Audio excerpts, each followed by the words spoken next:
Welcome to everyone on live stream, and welcome to Park Avenue Synagogue. I'm Linda Yarden, and on behalf and with gratitude to the Membership and Inclusion Committee, I wish you a happy Pride Month.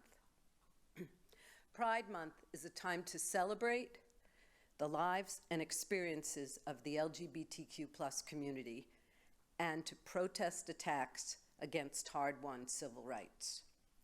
June has been an important month for the LGBTQ plus communities and the rights movement since New York City's first Pride March, which was then called, you're not going to believe this, but it was called the Christopher Street Gay Liberation Day March.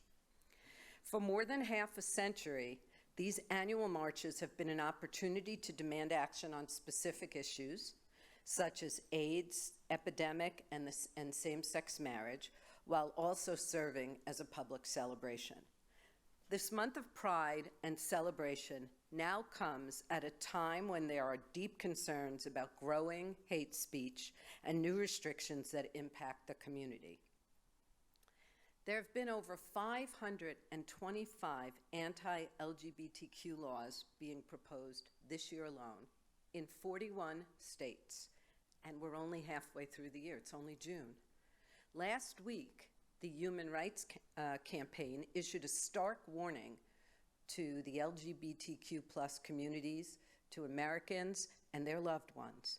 To be clear, this is our country's largest gay rights organization, and it issued a state of emergency over the anti-LGBTQ plus laws passed across the United States. Yup, this warning came complete with its own green book, where it's safe to travel, what to expect in terms of homophobia, and even violence. You taught me about that, Richie. So yes, it's Pride Month. This year's theme for the New York City Pride March is strength in solidarity. As Jews, as people, we know the importance of standing with those who should not have to stand by themselves. Solidarity. With that in mind, I am so excited and delighted to introduce tonight's speaker, a true mensch. Yes, we have Rabbi Zuckerman with us tonight. All right, you know I love you, but I am actually here to introduce our guest. Richie, often described as a true mensch, as a fellow former Moroccan and a JFK alum, I am thrilled that you agreed to share your thoughts with us. Thank you. Richie Jackson, the author of the best-selling book, Gay Like Me, and an award-winning Broadway television and film producer who has also produced shows like Torch Song on Broadway and executive produced Showtime's Nurse Jackie for 7 seasons. In addition to graduating from our shared wonderful high school together, no, not together, as I've mentioned to many of you, I'm a lot older than Richie, sadly. He is an alumnus of NYU and endows a program at his alma mater to train the next generation of activists called the Richie Jackson LGBTQ plus Service Fellows. Richie and his husband, Jordan Roth, were honored with the Trevor Project's Trevor Hero Award. That's amazing. They are the proud parents of 2 extraordinary sons. Strength in solidarity.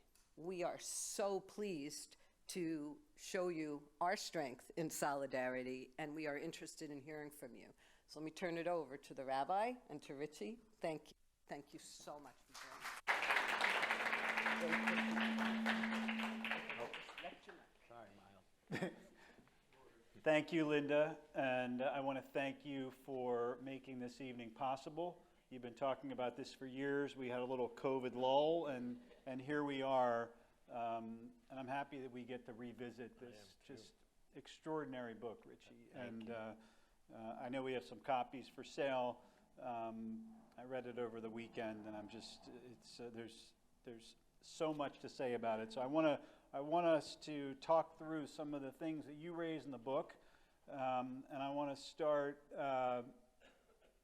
Let's start more general, then we'll work our way more particular. I will tell you that it does read to me, there's a tradition in our tradition, Jewish tradition of ethical wills, right? Parents writing these types of documents for their children, not about what property we leave, but what are the values that we hope to instill in our children. And I think that, again, it's just an extraordinary contribution to that genre of literature. So let's start big and we'll work our way down. Talk us through a little bit about what inspired you to write this book. Absolutely. Well, thank you for having me. Thank you, Linda.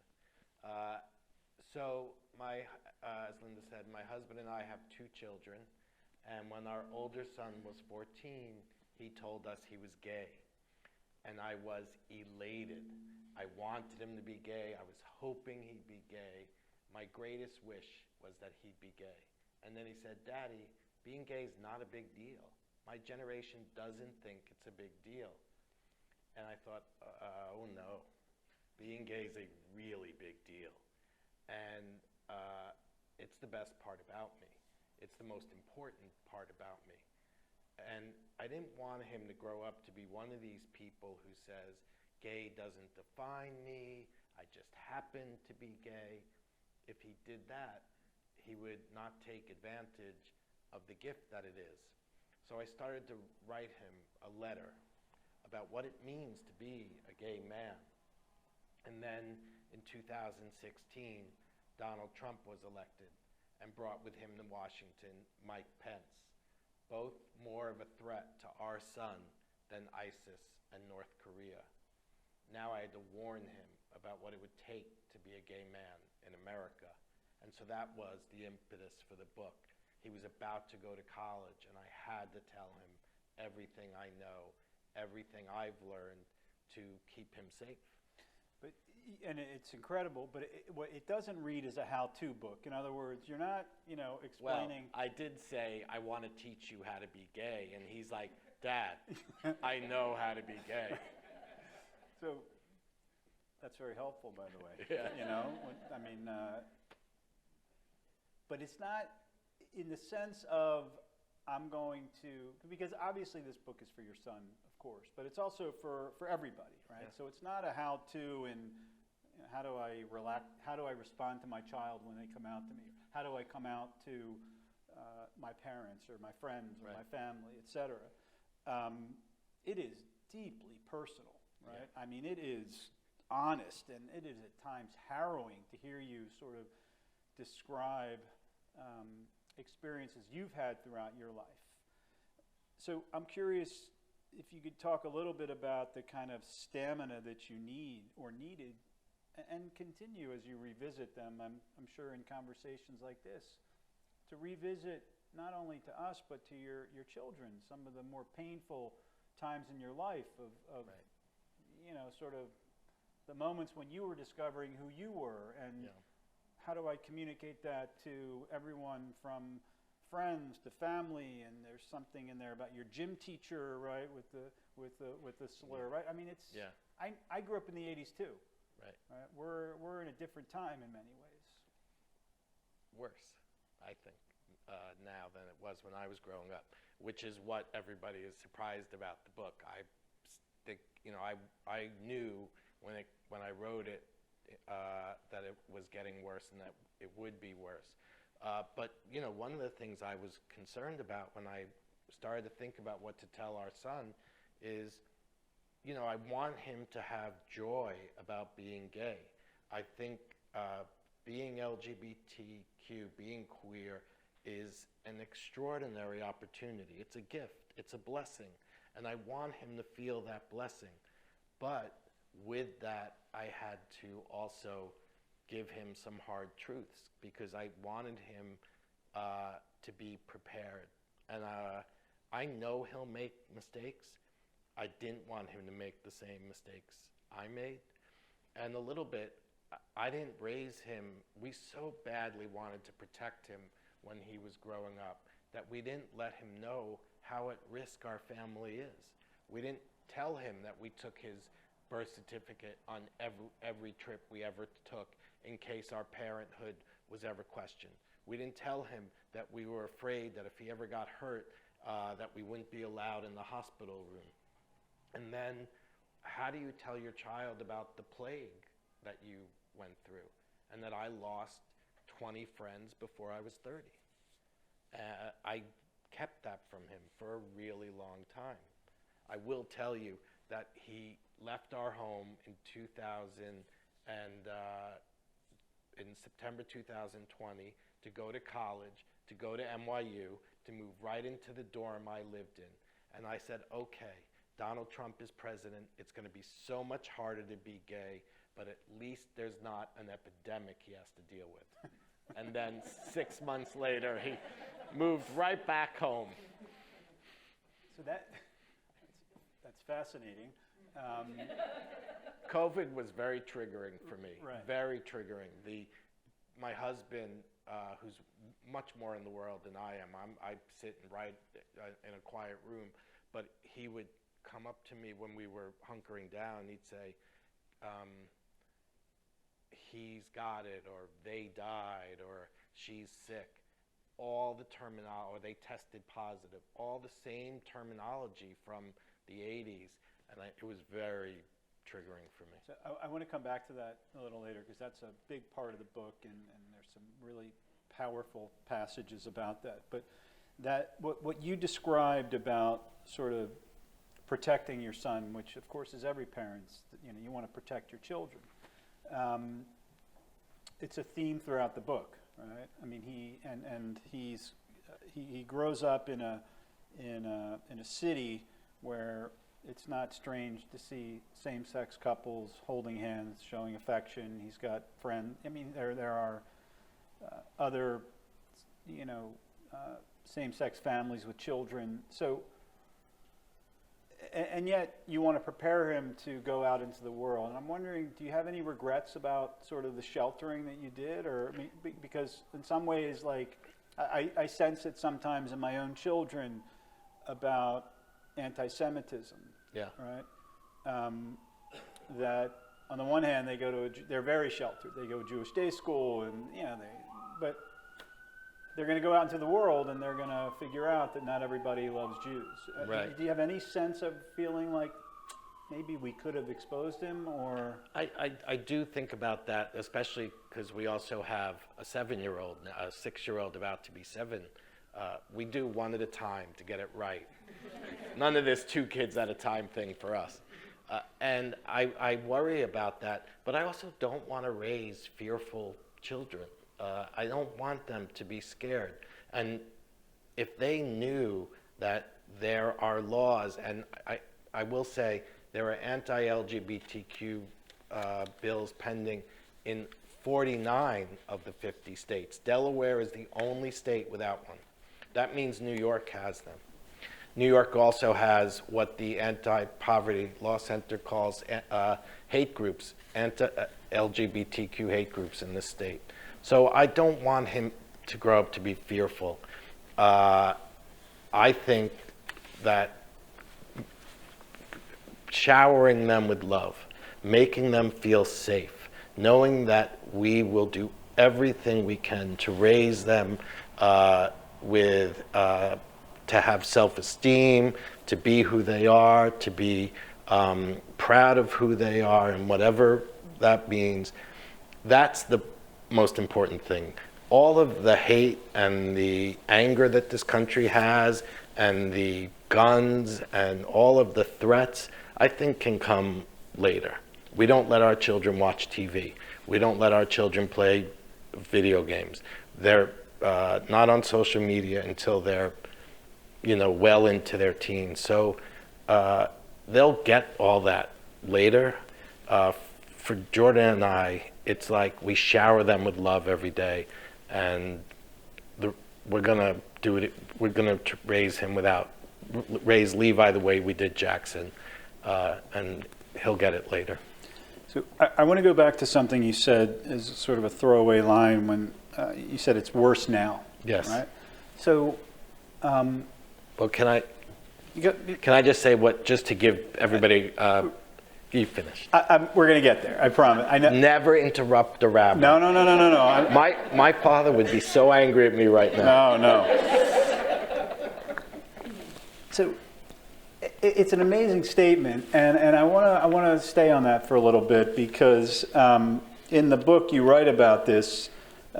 You sort of alluded to it, but in one of the chapters, you said, when I asked you, you're speaking to your son, if your school has had other same-sex families, you said to me you didn't know. That's your issue, not mine, you informed me. You accused me of making everything about being gay. Being gay isn't a big deal anymore, you say. And I want to tell you a quick, I had this experience with my son when he was in high school. It was between 8th grade and 9th grade, and one of the boys in his class sends a text over the summer that when I come back to school, I'm transitioning and I'll be a girl and I'll answer to this name, so-and-so. I was obsessed with this story of how the school was actually going to, help these kids sort of deal with this transition. And every day I'd be like, so did they talk to you about it? Like, was there social work? Like, all the ways in which I'm wondering how they, finally my son looks at me and he says, I mean, Dad, it's no big deal. It's like when you were a kid, when people would come out as gay. And I said to him, Jacob, when I was a kid, nobody came out as gay, okay? There was nothing, there was nothing worse you could have been accused of, right? And so my question to you is, it's a totally different landscape we're dealing with, and yet we see, as you are going to explain to us, this uptick in violence against the LGBTQ community. So my question is to you, does your son understand, as different as the times are, that there are actually still battles to be fought here, to use your language in the book? I think he understands now. I think he definitely, as he got, as we talked about the book and as he was seeing what was happening, and he became very activated by Black Lives Matter as well. But I think these stories that everybody keeps telling me about queer youth and how it's so different, Yes, it's different. And there is so much exciting things happening with young people. And that's exactly why we have this straight lash that's coming at us. There are 529 anti-LGBTQ bills in state legislatures. Don't say gay bills are spreading across the nation like a virus, banning discussion of LGBTQ people in schools. Teachers are being forced to out their students. Parents and doctors are being criminalized for providing gender-affirming care. Drag queens are being labeled more dangerous than guns. And there is a worldwide effort to annihilate trans people. So that's what's happening sort of up here while the kids are, their gender expression is expansive and they're coming out much earlier. And I will tell you, the fact that the kids are coming out earlier are causing all the people to label people my age as groomers and pedophiles because of the kids feeling like they could come out more. Right. So on the one hand, it's easier than ever to come out. Well, it's more, we're seeing more of it. Correct. It's never personally easier. Even though we all see more people who are out and the kids are coming out, everybody still has to go through their own journey of coming out. They have to recognize it themselves, which is sometimes a very lonely process, and then you come out to your community, your parents, your friends, maybe your teachers, maybe your rabbi. So it's still individually, I think it's still a process. There are pockets of society that are for sure more accepting of people coming out, although I can imagine that what you're describing, the bills and the violence and et cetera, I can't imagine from the perspective of a teenager what that feels like. I think it's terrifying. I mean, I think what we're seeing with with studies of young queer kids is their mental health is adversely affected by what these anti-LGBTQ laws, by the rhetoric, by the hate, by the violence. And these laws, even if they don't become, these bills, even if they don't become laws, they hurt people. Just the discussion, just the debate is hurtful to the young people because they're listening. Which brings me to what, I mean, there are so many things I love about this book, but in the spirit of what you just described, right, the mental health issues, the challenges of coming out, you write a book about pride. Yes.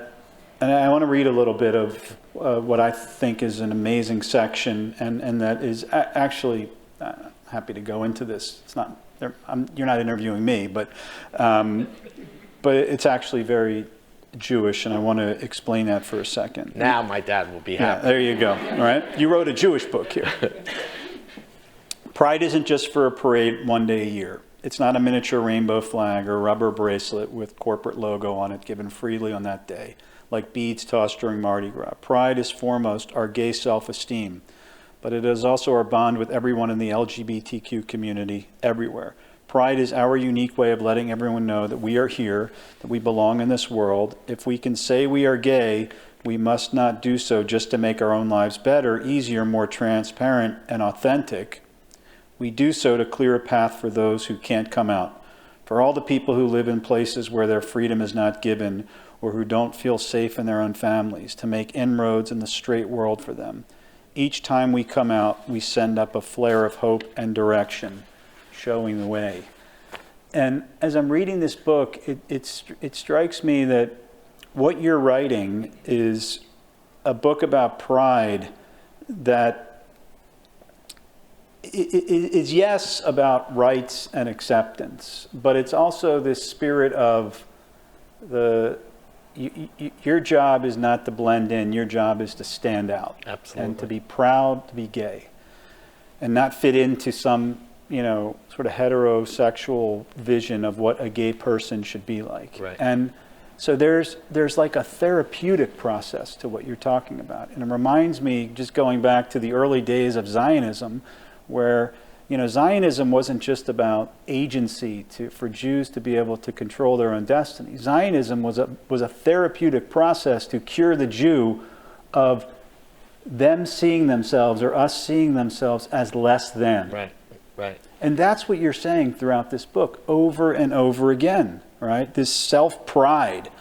And I'm just like, that's a serious journey. Yes. That I imagine took you a lot of time to get there. And I'm wondering if you can talk us through that journey a little bit, how you arrived at this sense of pride, which, by the way, there's a book about Jewish pride by an author named Ben Freeman. Oh, yeah, I know Ben. Ben? Gay. Yes, well, thank you. We're done for the night, okay? Just saying. But Ben actually comes out and says that the model for his activism around Jewish pride is gay pride. Yes, I would say I'm a lot older than Ben. I would say what I know was instilled in me as a young person about being prideful about being Jewish. Where I grew up in Belmar, Long Island, everybody I went to high school was Jewish. We all went to Hebrew school together. We went to Little League together. Sometimes we went to Hebrew school in our Little League uniforms. And Judaism was such a big part of our lives. And we were always taught to be proud to be Jewish. It was who we were.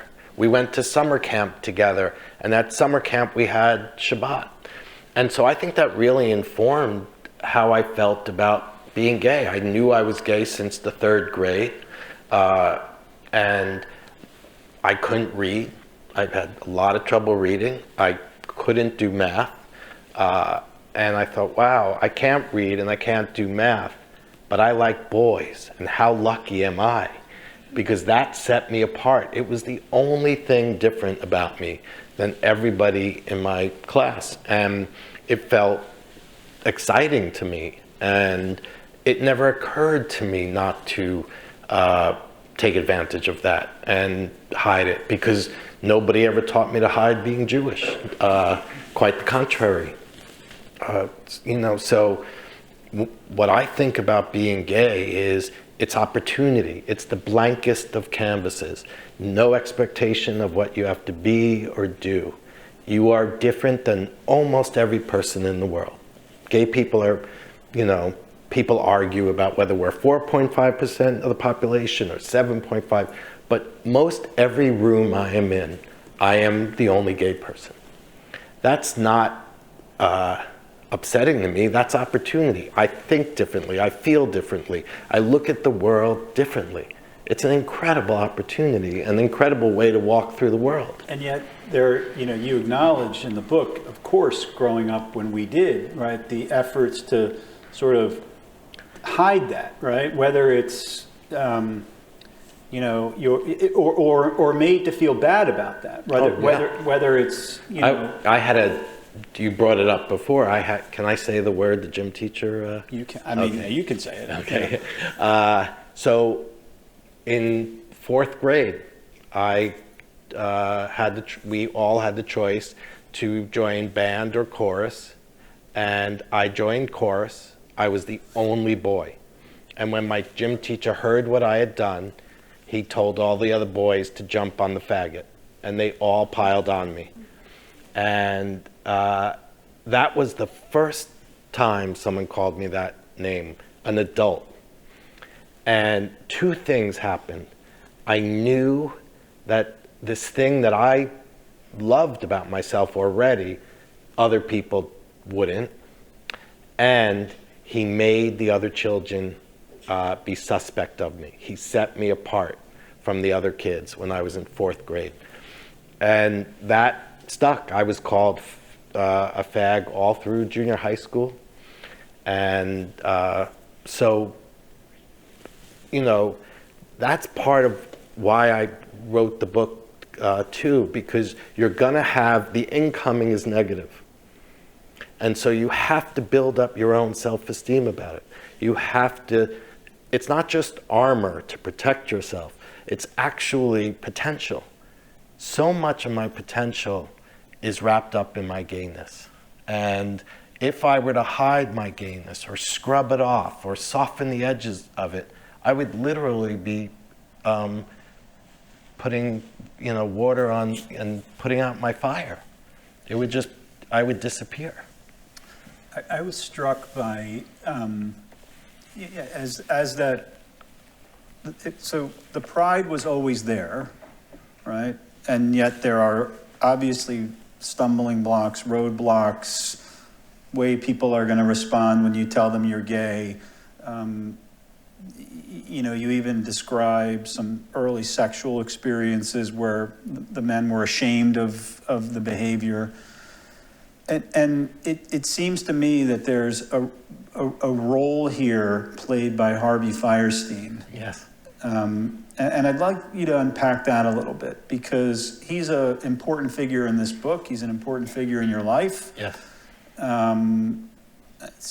It feels to me like he set you on this journey of the sense of responsibility you have. Yes.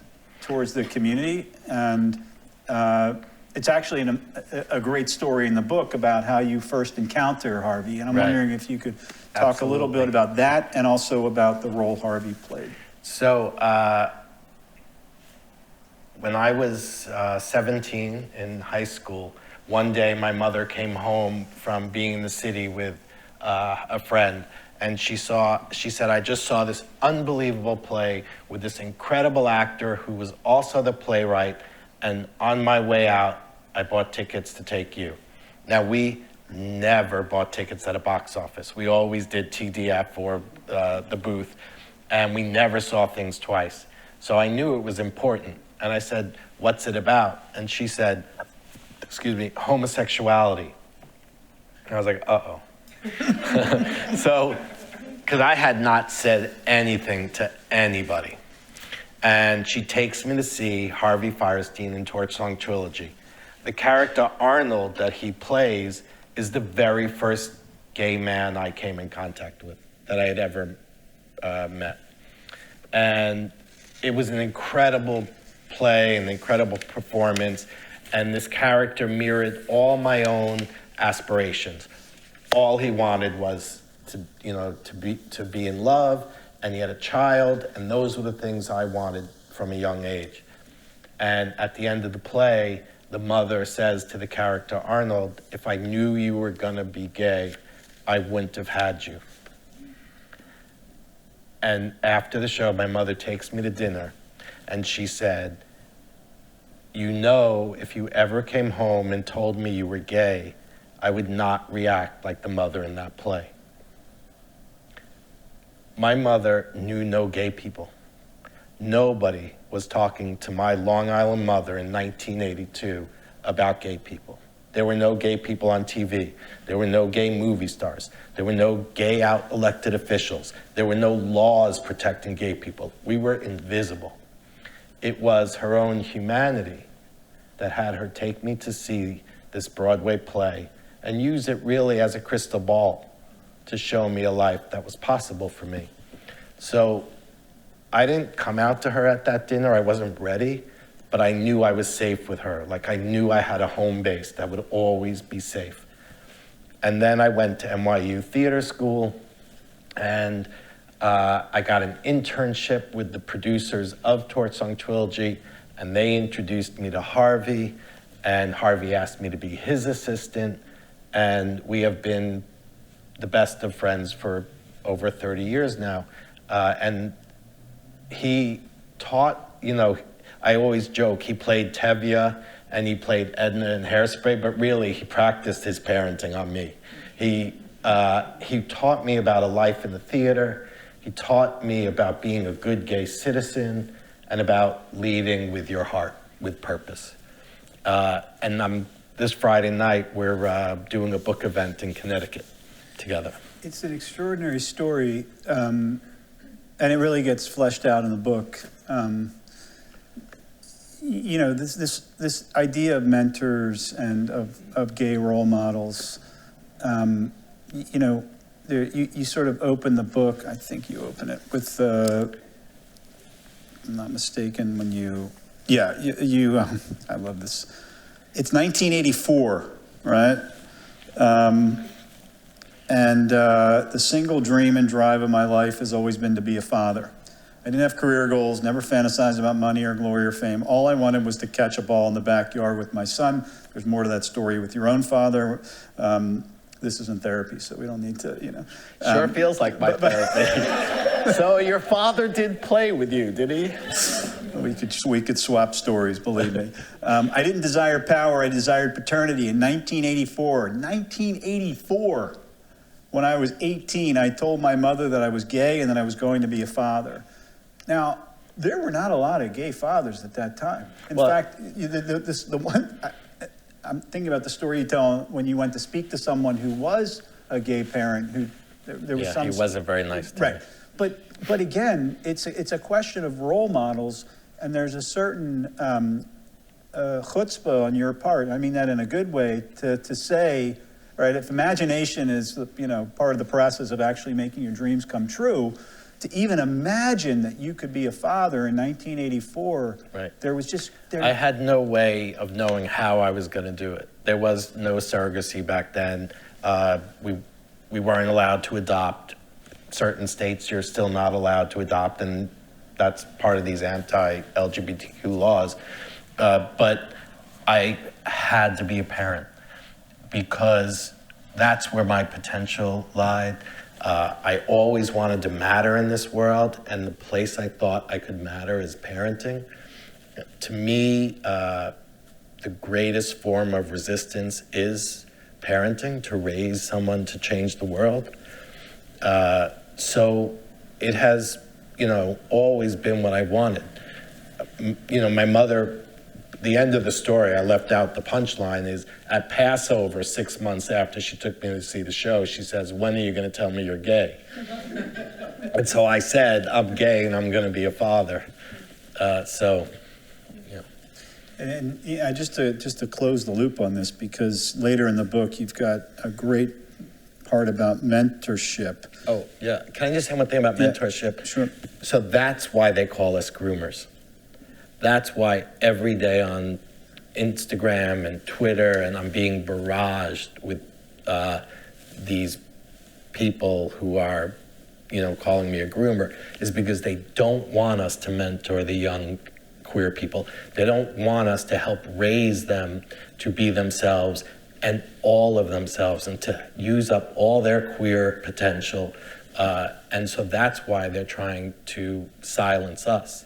Because, and I was lucky to have Harvey, but you have to remember, there's many, many men who are older than me who could have mentored my generation died. Right. So we were mentorless because of AIDS.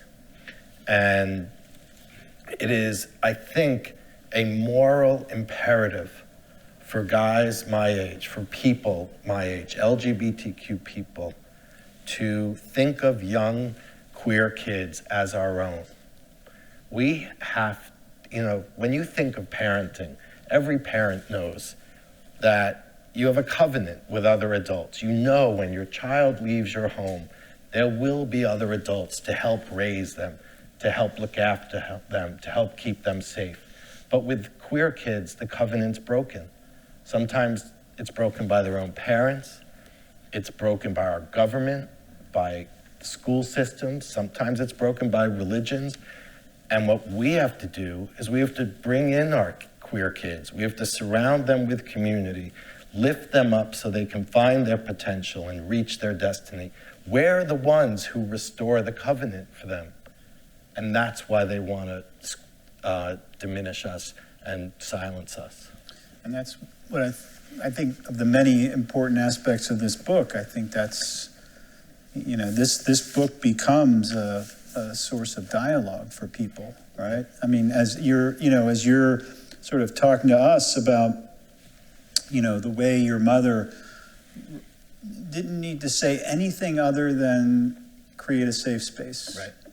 And I think that's an important lesson, as people inevitably, I'm sure, will ask you, I imagine it happens regularly, what do I say to my children Yes. when they come to me and tell me that they're gay I get or that that a they're lot. transgender Yeah. or whatever.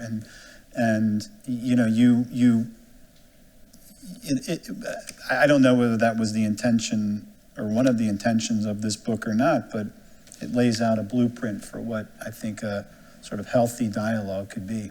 Yes, look, my book is a love letter to being gay, and it's a love letter to parenting. Those are my two passions in life and my marriage. So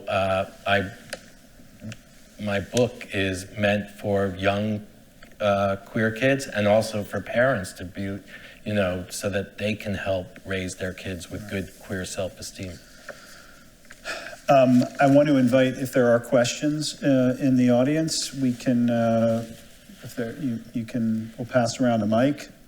So Vicki, I'll come. All right, let's actually pause for a question now. There's a couple other things I want to come to, but. Hi, thanks for coming. My question is, you're saying it's worse today, although because of the laws that are trying to be passed, but years ago in the 80s, there were no laws, there were no protections, and like Neil said, like my best friend was gay, and I had no idea because I didn't know gay people, not till 1984 did I kind of figure it out and ask him, but we were best friends for 4 years. So why are you saying it's worse when in fact my kids would say, Mom, who cares? Gay, not gay, and I love that they don't see any difference. Yeah. And I think a lot of kids feel that way. And I think because of that, a lot of us feel that way. So I think in a way it's much better. I think there's more visibility. I think that's better. There's more visibility. There are more laws at the moment to protect us. They're being erased. Certainly same-sex marriage is about to go with the the Supreme Court. The reason I think it's worse is because this riptide of hate that is coming at us, because of that visibility, because of the young people feeling differently than we did, there is all this hate coming at them. So I think it's, the visibility is better, but I think the atmosphere feels so much worse than it did when I was growing up. I also will say I do take a little issue with the young kids, as you could tell, because with my own son, it's no big deal, it's no big deal, it doesn't matter. My whole point is it does matter. It's a really big deal. And I know that everybody, these young kids mean so well when they're like, oh, I don't care if my friend's this, or I don't care.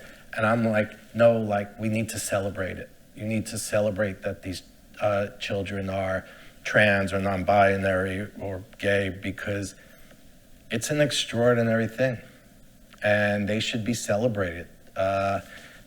So I know my 7-year-old has a non-binary classmate, and that young child went around to each student in the class and told them individually that their pronouns are they, them.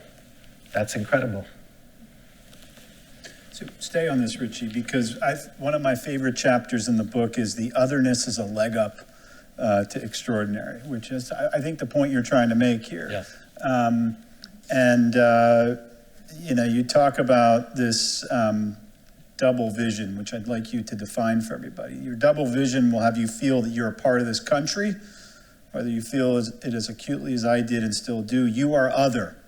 And, whereas, here I wear my Jewish lens, whereas, when I feel othered by society, that's sometimes seen as a bad thing, although given what we were saying before about standing out, I understand what you're saying, right? Like, be proud. You're gay, you're part of history, you're part of literature, you're part of theater. It's a little more than be proud, it's take full advantage of it. So talk about that a little bit, because I think it's a powerful chapter about embracing this life. So one of the things about being LGBTQ in America is you have to really build up your self-esteem. You have to always keep in one view of your life your beautiful queerness. You have to nurture it. You have to protect it, and you have to nurture it and help it grow. And in the other view, you have to be clear-eyed about America's view, about how they treat you, how they see you, because it's very different. And you do not want America's vision of you to spoil how you feel about yourself. Part of staying proud and nurturing your gayness is not letting what other people think about you affect how you feel about yourself. And,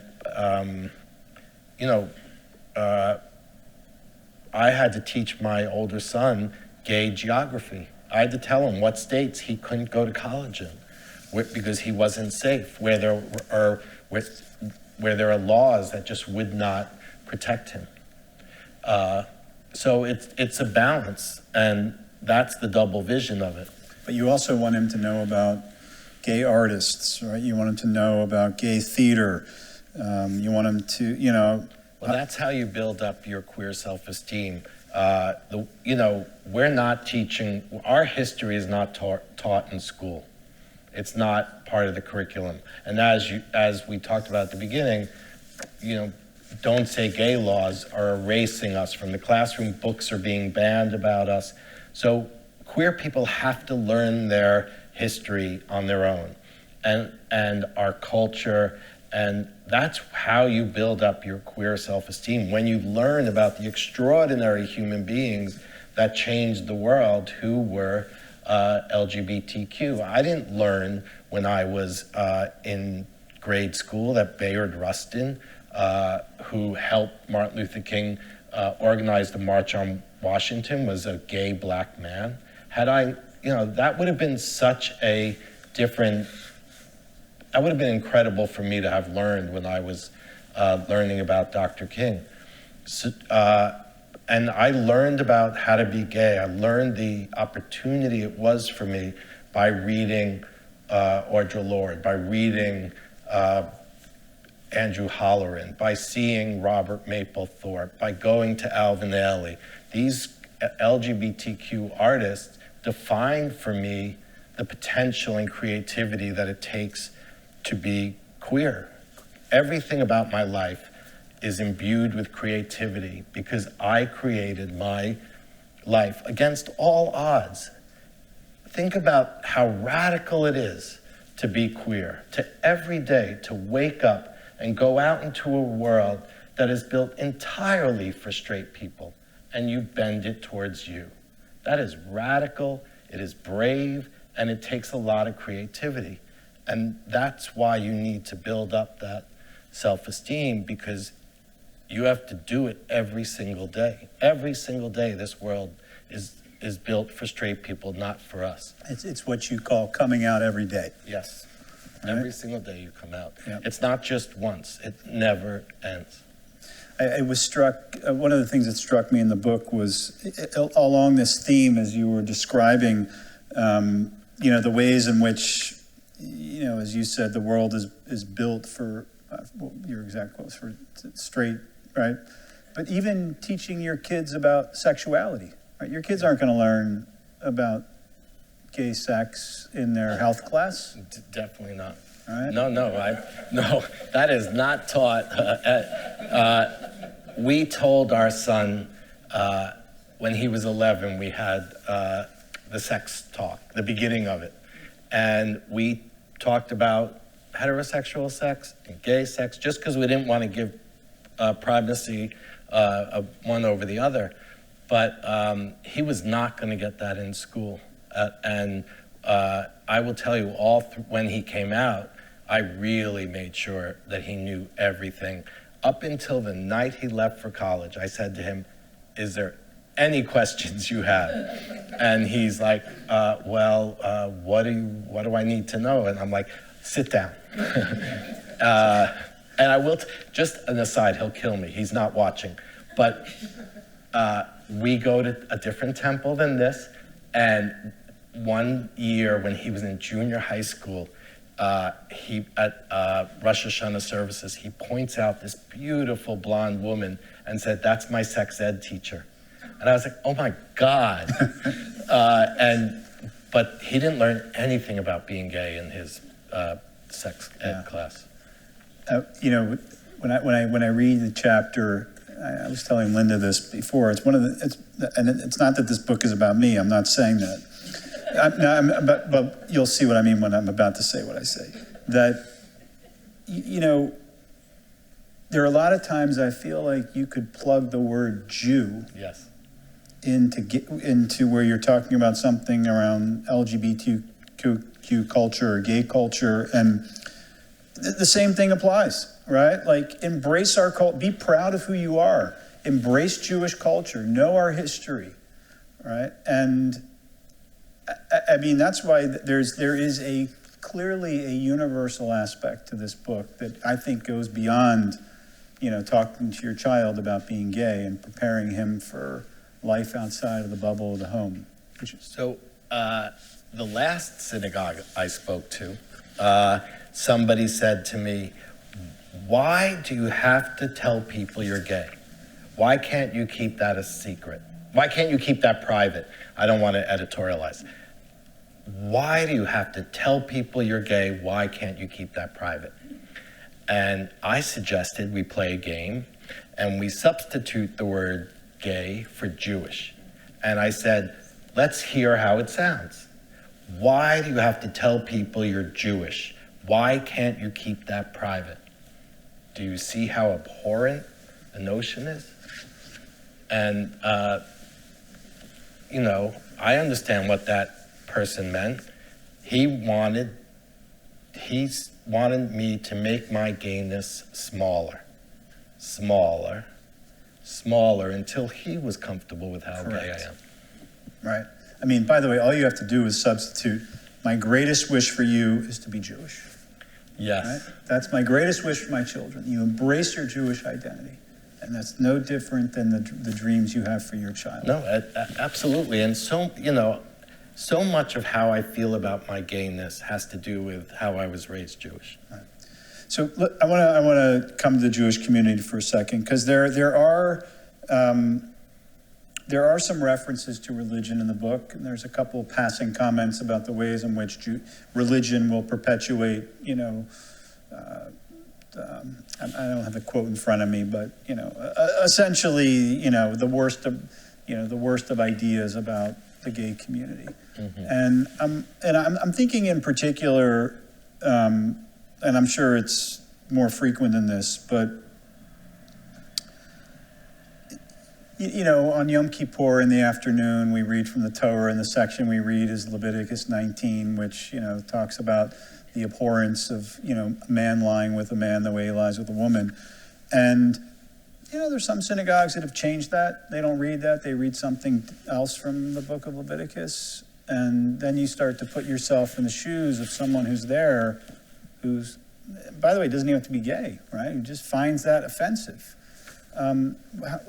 Where is the Jewish community in this, as far as you're concerned? And well, how could we do better? Are we doing, Look, I have a very narrow lens, and my lens is all about the young people coming up behind me.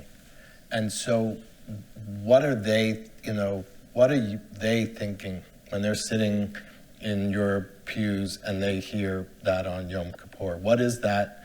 And I'm not even only talking about the queer kids, because we don't want to raise bullies either. But I think what the Jewish community has to do, as Linda talked about, is we have to be allies, because we have the same adversaries. Have you ever met someone who hates Jews, who loves gay people? No. That's not a thing. So I think,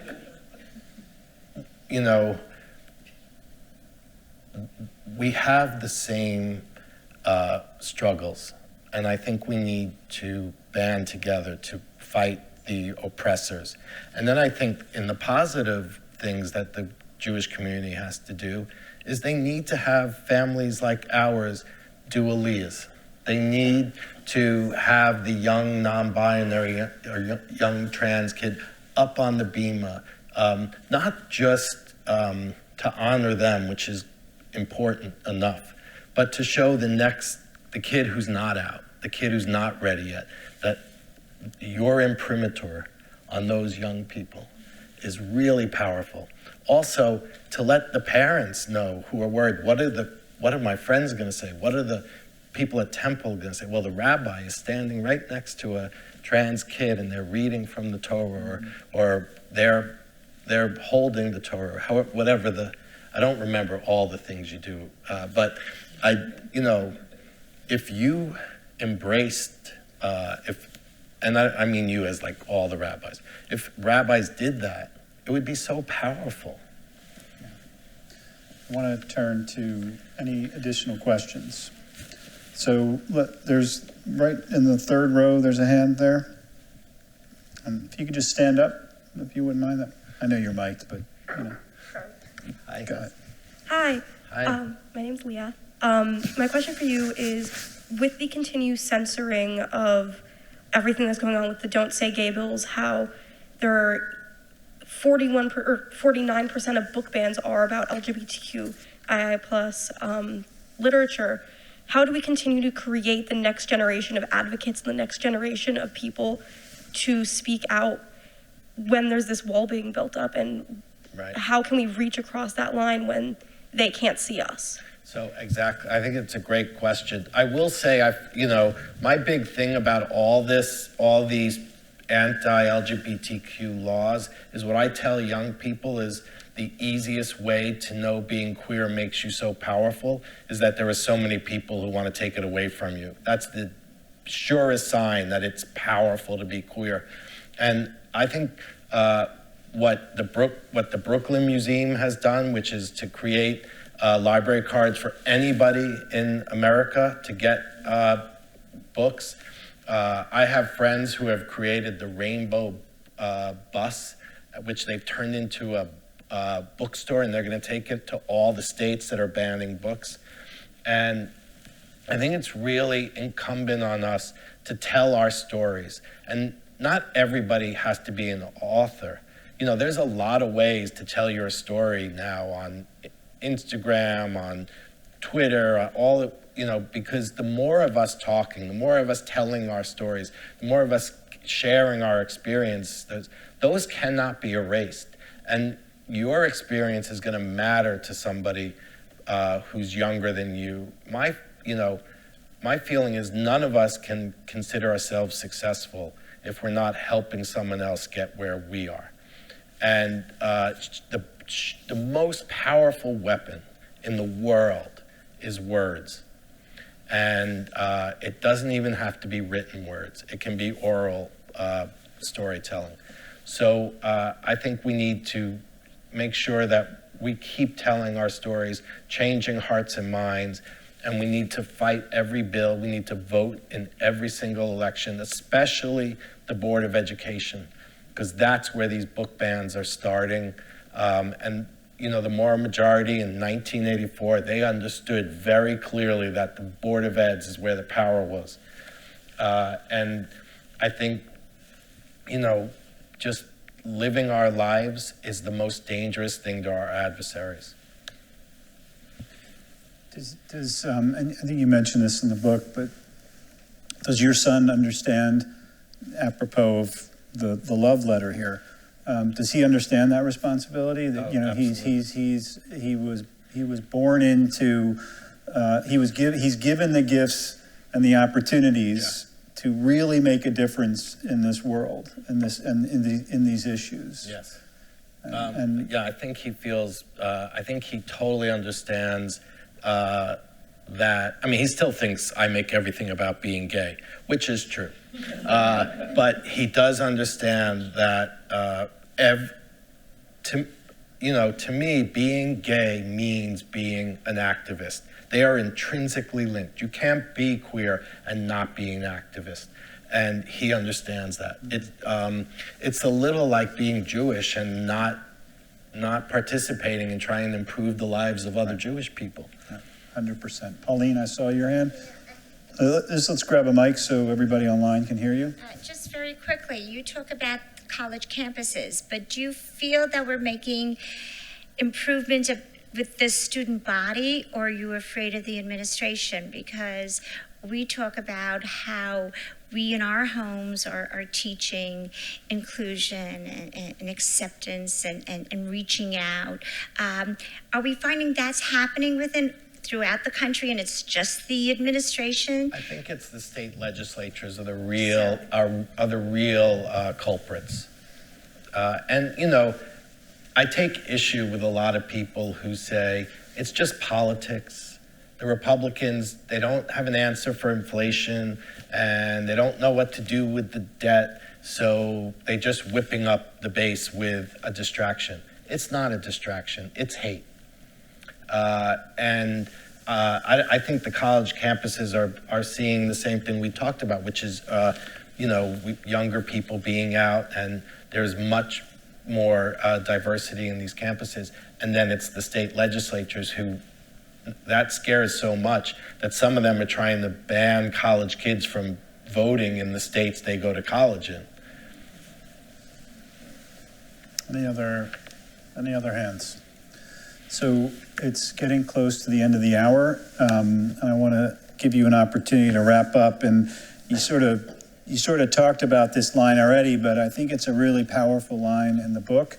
And I think it's something that grabs people. Your quote of my greatest wish, you say to your son, my greatest wish for you is to be gay, which probably... It's really my greatest wish for all of you.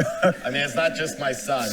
Well, as you said, you have a responsibility. You take that very seriously as a mentor and seeing yourself as a parent figure. Yeah. And in some ways it runs counter to, the way society thinks about this, and you sort of allude to it. I'm not going to get into it because, the whole question about, you know, are you Is it a born? choice? Correct, which I agree with you 100%, and read the book and you'll understand what I'm Read the saying. book. So you should read the book. But I want to give you the opportunity to wrap up by unpacking that idea. My greatest wish for you is to be gay. What is your greatest wish for your son? My older son? Both your sons. I want them to reach their potential, to use up all their potential. And the reason I wanted him to be gay, you know, it's such a flip thing. I always say I wanted him to be gay, but I wanted him to be gay because it's the blessing of my life. Why would I not want that for him? Also, you cannot parent if every day you're thinking, please don't be like me, please don't be like me. I would be a rotten parent if I thought that. But I really want them to fulfill their potential. I want them to love. My entire life is built on a foundation of love. It was the only thing I cared about. We joke with my mother that my brother and I say, you forgot to teach us ambition. Like she's the only Jewish mother who like left that whole lesson out. And she's like, well, I only wanted nice kids. That's all my mother wanted. And I believe that you need to be ambitious in your personal life.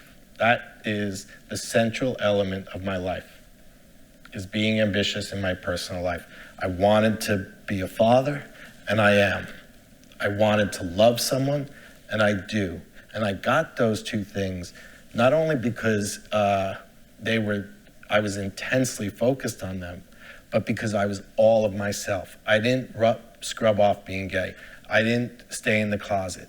I fulfilled my gay destiny because I used up every ounce of my gayness to get where I am. Richie, I want to thank you for being here tonight. It's just a beautiful, extraordinary book, and we are blessed to have you here. We'd be blessed anytime to have you here, and you're always welcome back. Thank you. But in particular, as we celebrate Pride Month, I just want to thank you for inspiring us to the work that is yet to be done and the pride that we should take in our identities. Can I just say one last thing? I'm 57 years old. It's 2023. It's better for gay people. I am still shocked to sit with a rabbi in a temple talking about being gay. It is astounding to me. So thank you for having me. Thank you. Once again, Linda Yarden, thank you for making this happen. And I might add, a happy birthday to you yesterday. All right? Wow. Everyone have a good night. Thank you for being here.